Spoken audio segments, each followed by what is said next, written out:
Labvakar, dārgā Latviju tauta! Šeit runāju es, Kārls Ulmans.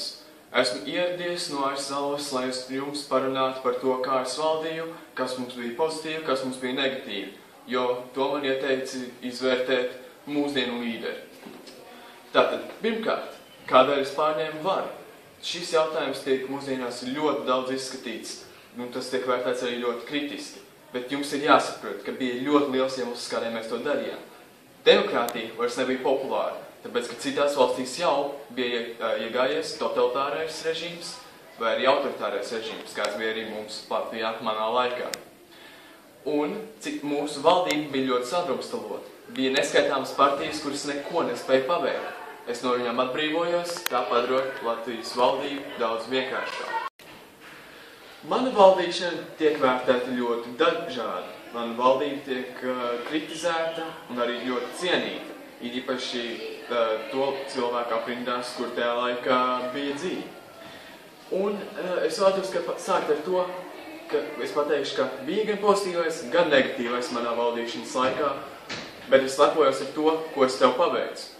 Es ieviesu 6 kameru sistēmu, kas nodrošināja labāku ekonomisku attīstību un kontroli visās mūsu ekonomiskajās jomās un rūpniecībā.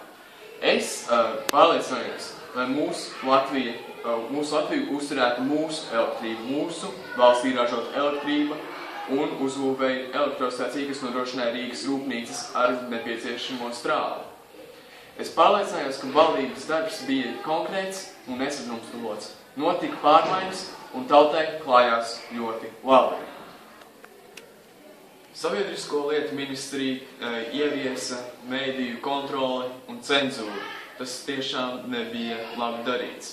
Cenzūra pavaināja mūsu rakstnieku darbu un mūsu vārdu brīvība tika ierobežota. Nu labi, ne mūsu, tas ir mūsu tautas, bet es jūtos kā daļa no šīs tautas. Lai gan es biju vadonis, es nožēloju sevis darīto. Šī cenzūra nozīmē, ka rakstnieki varēja rakstīt tikai labo, netika ievies nekāda kritiskā domāšana, un mēdīji skaloja smadzenes visiem mūsu iedzīvotājiem. Un galvenais tika ievies vadoņu kults. Tā laika cilvēki man uzskatīja par vislabāko līderi, kāds vien ir iespējams. Es gan lepojos ar to, ka es esmu labs līderis, bet ir jāsaprot arī tas, ka es arī kļūdos kā jebkurš cilvēks, kā jūs teicat par šo, piemēram, cenzūru.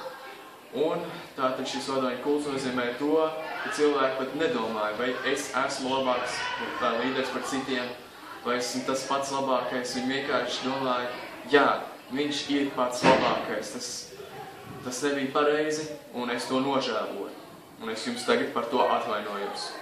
Mūsu tautai, līderiem un sabiedrībai mūsdienās es novēlu saliedētību, drosmi un nepiekāpību. Tāpēc, ka mūsu apkārtē ir daudz tautas, kuras vēlas mūs ietekmēt, tāpat kā tajos laikos. Es šai ietekmei ļāvos un beigās arī dēļ tā kritu. Uzticieties viens otram, uzticieties paši sev un dzīvojiet laimīgi. Paldies, lai Dievs svētī Latviju!